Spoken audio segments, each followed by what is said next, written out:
Pada sebuah misi penelitian, ada seorang profesor dari salah satu universitas yang memutuskan untuk melakukan penelitian tentang kehidupan suku primitif di kedalaman hutan Afrika. Namun, ketika dia akhirnya berjumpa dengan suku primitif di sana, sang profesor bingung. Karena semua suku di sana itu laki-laki. Dengan wajah polos dan ekspresi kebingungannya, profesor bertanya dengan sopan, "Maaf, bagaimana cara kalian berhubungan seksual? Sedangkan semuanya laki-laki?" Kepala suku primitif dengan tenang menjawab, "Caranya biasa saja. Datanglah besok ke sungai, kami akan tunjukkan caranya kepada Anda." Esok harinya, profesor pun dengan bersemangat mendatangi sungai tersebut. Ketika sampai di sana, dia melihat sekelompok pria primitif berkumpul di dekat seekor keledai. Dalam hati, dia berpikir, mungkinkah ini cara mereka berhubungan dengan keledai? Apakah mereka benar-benar melakukan itu?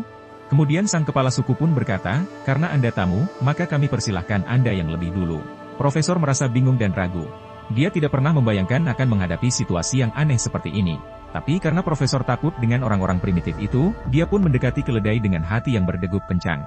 Bagaimana ya, menghadapi keledai, gumamnya dalam kepanikan.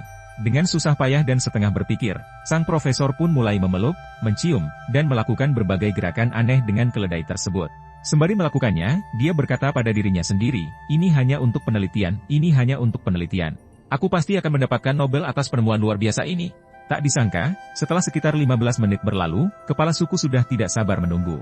Dia mendatangi sang profesor yang masih sibuk dengan keledai dan bertanya dengan tak sabar, "Apakah Anda sudah selesai, Pak?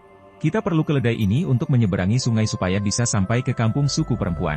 Mendengar permintaan tersebut, profesor merasa seolah dijatuhkan dari langit ke bumi. Semua ekspresi bingungnya berubah menjadi wajah merah tomat.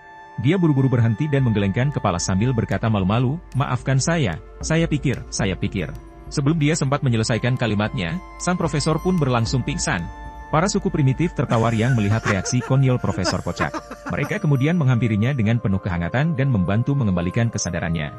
Kepala suku yang ramah berkata, "Jangan khawatir, Pak Profesor. Kami hanya ingin menyeberangi sungai dengan keledai itu. Tidak ada yang spesial." Profesor pun belajar dari pengalaman lucu ini untuk tidak terlalu cepat membuat kesimpulan dan jangan malu bertanya tentang kebiasaan suku yang belum ia ketahui. Dia mengetahui pentingnya sikap rendah hati dalam menjalankan penelitian dan berusaha mengerti kebudayaan orang lain tanpa menilai atau berspekulasi.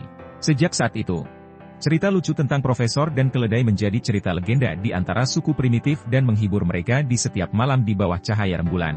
Semuanya bersama-sama tertawa menyambut kehidupan yang kocak dan penuh canda tawa.